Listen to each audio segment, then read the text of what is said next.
नमस्कार साथियों, एक बार फिर से आपका स्वागत है हमारे यूट्यूब चैनल BS साइंस में। आशा है कि आप अच्छे होंगे, तंदुरुस्त होंगे। आइए आज आपको बताते हैं वृषण से निकलने वाली कोशिका, यानी कि वृषण से कौन कौन सी कोशिकाएं निकलती हैं। Number 1, spermatogonia.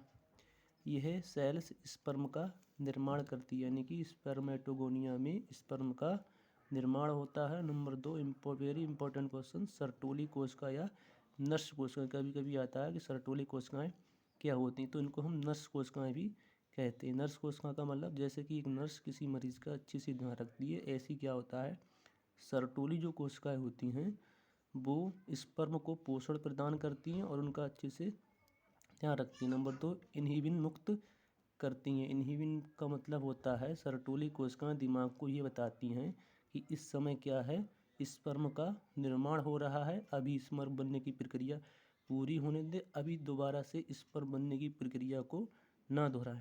तीसरा है AMF, यानी कि एंटी मुलेरियन डक्ट फैक्टर मुक्त करती हैं।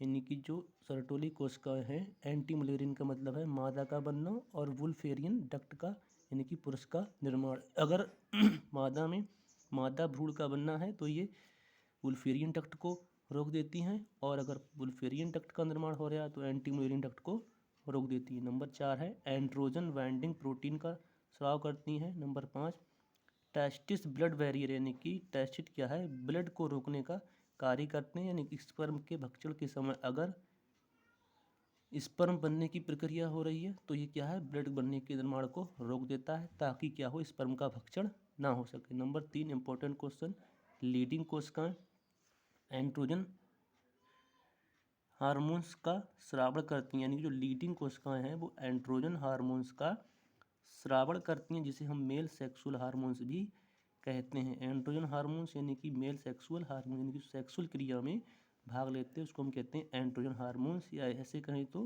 दूसरी भाषा में समझे तो मेल हार्मोन्स भी, इनकी एंड्रोजन हार्मोन्स को हम मेल हार्मोन्स भी कहते हैं।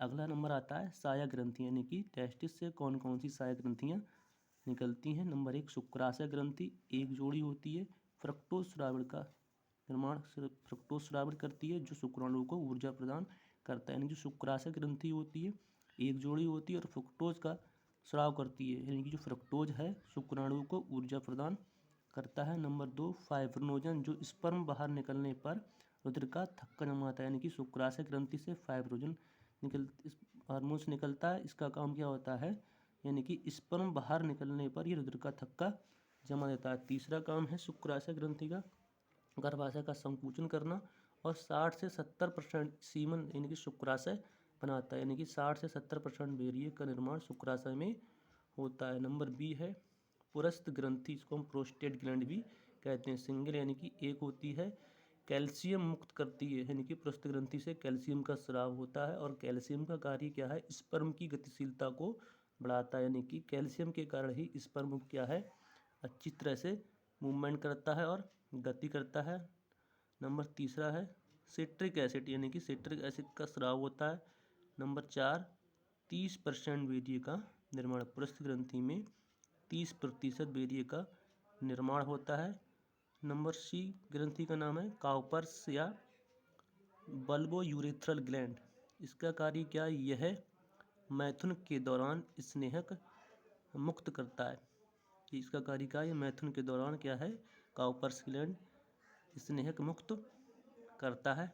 इस तरह से जो सहायक ग्रंथियाँ होती हैं, इस तरह से हमारे वृषण में 3 प्रकार की सहायक ग्रंथियाँ होती हैं। जैसे सहायक ग्रंथियों के नाम कौन कौन से, नंबर 1 शुक्राशय ग्रंथि, नंबर 2 पुरस्थ ग्रंथि और नंबर 3 काउपर्स या बल्बोयूरेथ्रल ग्लैंड। आशा है कि आपको वीडियो पसंद आया होगा। अगर वीडियो पसंद आए तो लाइक एंड सब्सक्राइब करना ना भूलें। Thanks for watching.